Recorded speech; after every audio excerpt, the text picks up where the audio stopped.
बिस्मिल्लाहिर्रहमानिर्रहीम। Welcome to course एडिक्स। आपका टीचर आपका दोस्त तसव्वुर हुसैन। अच्छा जी, तो हमने फॉर्मेट मेन्यू में डिस्कशन की और अब हम पढ़ेंगे ऑर्गेनाइज शीट। ठीक है, तो यहां तक हम डिस्कस कर चुके थे। अब हम यहां से फर्दर आगे जाते हैं। बड़ी आसान सी कमांड, सब इसको समझते हैं, आसान सी बात है। शीट को नाम देना यानी बदलना। ठीक है, रीनेम शीट। बिल्कुल आप शीट को नाम दे सकते हैं अगेन से, दोबारा से। तो यहां पर आपने जस्ट क्लिक करना है माय डियर्स, और उसके बाद जो नाम आपको पसंद आए आप अपनी शीट के लिए वो उसका इंतखाब कर सकते हैं। कोई भी रैंडम नाम आप लिख सकते हैं, लाइक खान के नाम से मैं इस शीट को नाम देना चाहूंगा। एंटर दबा दिया मैंने, एंटर प्रेस कर दीजिएगा। अब आप देख सकते हैं that is sheet 2 and that is sheet Khan. ठीक है जी, तो अपनी मर्जी से आप इसको नाम दे सकते हैं। अच्छा, अब यहां पर जो बात समझने वाली है वो क्या है? तो बात यह है कि भाई शीट को नाम वो देना चाहिए जैसा उसमें काम है। ठीक हो गया। फॉर एग्जाम्पल, अगर हम स्टूडेंट्स का रिकॉर्ड जो है वो माइक्रोसॉफ्ट एक्सेल में ऑर्गेनाइज कर रहे हैं, तो इस शीट में जो टेबल है उस टेबल में आपने क्या लिखा? तो मैं कहता हूं जी उसमें मैंने पर्सनल इंफॉर्मेशन लिखी। तो आप यहां पर लिख सकते हैं स्टूडेंट पर्सनल इंफॉर्मेशन या सिंपल पर्सनल इंफॉर्मेशन, तो जिससे आपको आसानी होगी कि भाई आपने क्या देखना है। तो स्पेसिफिकली उसी शीट पे हम क्लिक करेंगे और बड़ी आसानी से वो मतलूबा रिकॉर्ड या वो मतलूबा मकसद हमारा पूरा हो जाएगा कि जो हम देखना चाहते थे वो इंफॉर्मेशन हमें आसानी से मिल जाएगी। ठीक है जी, तो वेरी सिंपल। दोबारा से मैं इसको शीट 3 कर देते हैं जी इसको। ठीक है, ओके हो गया जी। तो शीट 3 नाम हमने इसको दोबारा दे दिया। अच्छा जी, तो अगेन आते हैं, नेक्स्ट जो है वो है हमारे पास यहाँ पर मूव और कॉपी शीट। स्किप करता हूं जी इसको, यानी नेक्स्ट कमांड के बाद हम इसको डिस्कस करते हैं। टैब कलर, बड़ी आसान सी बात है। देखिएगा, याद रखिएगा, जो हमारे सामने है ये शीट है, ये जो नाम होते हैं ना जहां पर नजर आ रहे होते हैं, इस लोकेशन को या इस चीज को शीट टैब कहा जाता है। यानी आसान अल्फाज में कि जब आप शीट 2 के टैब पर क्लिक करेंगे तो शीट 2 आपको दिखाई देगी। ठीक है, और ये बिल्कुल वैसा ही है कि जैसे हम इंसर्ट टैब पर क्लिक करते हैं तो इंसर्ट की रिबन हमारे सामने आती है, और जब हम होम टैब पर क्लिक करते हैं तो होम की रिबन हमारे सामने आती है। ठीक है जी, तो बिल्कुल उसी तरह जब हम शीट 2 के टैब पर क्लिक करेंगे तो शीट 2 हमें दिखाई देगी, और जब हम शीट 3 के टैब पर क्लिक करेंगे तो शीट 3 हमें। तो वेरी सिंपल जी, मैं समझता हूं आपको समझ आ गई होगी मेरी बात। अच्छा जी, तो नेक्स्ट जो है जनाब वो है हमारे पास टैब कलर। टैब कलर जो है हम बदलना चाहते थे, तो हमने टैब को पहले जान लिया, अब हम उसको कलर देते हैं। तो जो भी कलर आपको पसंद आए माय डियर्स, आप उस कलर के ऊपर क्लिक कर सकते हैं, और अब आप देखिएगा कि आपकी जो शीट का टैब है उसका कलर चेंज हो गया। ठीक है, तो क्लिक करिएगा, क्लिक करेंगे और दोबारा से आप ये एक्टिव शीट बनाएंगे, और फिर आप जाकर इसके कलर को वापस नॉर्मल कर सकते हैं। तो इसका नॉर्मल कलर कौन सा है जी? तो बिल्कुल भाई, इसका नॉर्मल कलर यहां कोई नहीं अवेलेबल, आपने नो कलर पे क्लिक करना है। तो ये बाय डिफॉल्ट जिस कलर में नजर आती थी उसी कलर में आपको दिखाई देगी। ठीक हो गया, वेरी सिंपल। अच्छा जी, तो नेक्स्ट जनाब हम आते हैं, और आपको पहले बता दें कि भाई हमारे पास यहां पर शीट 1 2 3 4 5 शीट्स हैं। ठीक है, अच्छा, अब अगर आपको ये 4 इधर और 5 उधर और 2 को इधर और, तो कोई इशू नहीं है, बड़ी आसान सी बात है। जस्ट आपने शीट के टैब पे क्लिक करना है, क्लिक होल्ड रखना है। ठीक है, प्रेस रखिएगा, नहीं छोड़ना हमने क्लिक को, और ड्रैग करके आप इसको अपनी मतलूबा लोकेशन पर ला सकते हैं। तो वेरी सिंपल, अगर इसमें आपको कोई डिस्टर्बेंस दिखाई दे रही है तो आप इसको इस तरह से ठीक कर सकते हैं। ठीक है, तो ये कंफ्यूजन भी खत्म हो गई। तो जनाब आप देख सकते हैं यहां पर हमारे पास जो ये फाइल है जिसका नाम मैंने रैंडमली डब्ल्यू नाम से सेव कर दिया था, तो इस डब्ल्यू वाली फाइल यानी वर्कबुक में हमारे पास 5 शीट्स हैं। ठीक है, और इस वक्त हम शीट नंबर 1 में खड़े हैं, यानी शीट 1 नंबर 1 जो है वो एक्टिव शीट है, वो हमें दिखाई दे रही है।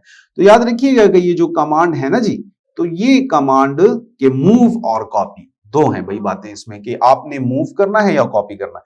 तो मूव या कॉपी दोनों में से जो भी आप इस्तेमाल करेंगे कमांड को, तो वो एक्शन इंप्लीमेंट होगा उस शीट पर कि जो आपको इस वक्त दिखाई दे रही है, यानी एक्टिव शीट। ठीक है, और इस वक्त एक्टिव शीट कौन सी है माय डियर्स?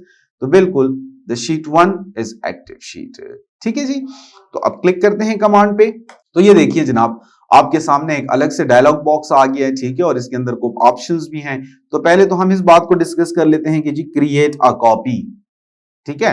तो अगर आप चाहते हैं कि भाई आपने इसकी कॉपी भेजनी है तो आप इस पे क्लिक कर दीजिएगा। और अगर आप कहते हैं कि नहीं जी मुझे ये यहां नहीं चाहिए, क्योंकि कमांड का नाम था मूव और कॉपी, ठीक है, तो मूव और कॉपी व्हाट, मूव और कॉपी शीट।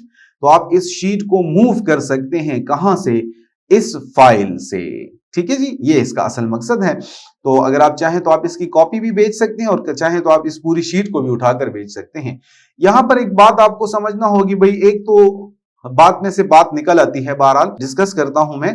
पहले आपने ये समझ लेना है कि जी जब आप इस कमांड को इस्तेमाल करेंगे तो ये एक फाइल से दूसरी फाइल में शीट को मूव या कॉपी करेगा, ठीक है, वो हमारी मर्जी पे डिपेंड करता है और जस्ट एक टिक मार्क से वो मसला हल हो जाएगा। अच्छा जी, दूसरी फाइल में इसको कैसे मूव करेंगे, तो उसके लिए आपने यहां पर आना है कि टू बुक। तो ये टू बुक में आपके पास कंबो बॉक्स इसको कहते हैं विजुअल बेसिक में। बहरहाल आपने इसको ओपन करना है तो यहां पर जितनी भी आपकी ओपन फाइल्स हैं वो सारी दिखाई देंगी। तो चूंकि इस वक्त मेरे पास सिर्फ एक ही फाइल ओपन है जी और उसका नाम है W, तो वही फाइल है। अब इसके अलावा आप न्यू बुक वाला ऑप्शन इस्तेमाल कर सकते हैं कि जी इसका मतलब है कि अलग से एक दूसरी फाइल आए, यानी फाइल न्यू हो जाए और उस न्यू फाइल में ये शीट मुझे चाहिए। ठीक हो गया जी। और मैं इसको कैंसिल करता हूं, आपको बताते हैं जी एक फाइल को मैं न्यू कर लेता हूं, कंट्रोल N मैंने यूज किया तो that is file with the name of book2, ठीक है, बाय डिफॉल्ट नेम book2 आया इसका।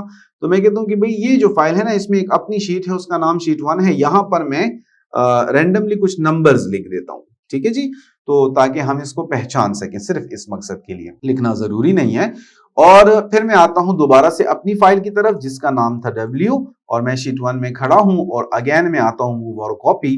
तो अब आप अगर टू बुक को ओपन करेंगे तो इसमें आपको book2 भी दिखाई देगी। तो इस तरह आप कोई भी फाइल ओपन भी कर सकते हैं, ठीक है, यानी सेव शुदा फाइल है तो आप उसको ओपन करें। अगर आप कहते हैं कि ये फाइल इस फाइल में से ये शीट जो है ये मेरी दूसरी फाइल जो कि ऑलरेडी सेफ है मैं उसमें भेजना चाहता हूं, तो आपने जस्ट उसको ओपन कर लेना है, ठीक है। तो फिर with the help of this command आप ऐसा कर सकेंगे इस कमांड को इस्तेमाल करके।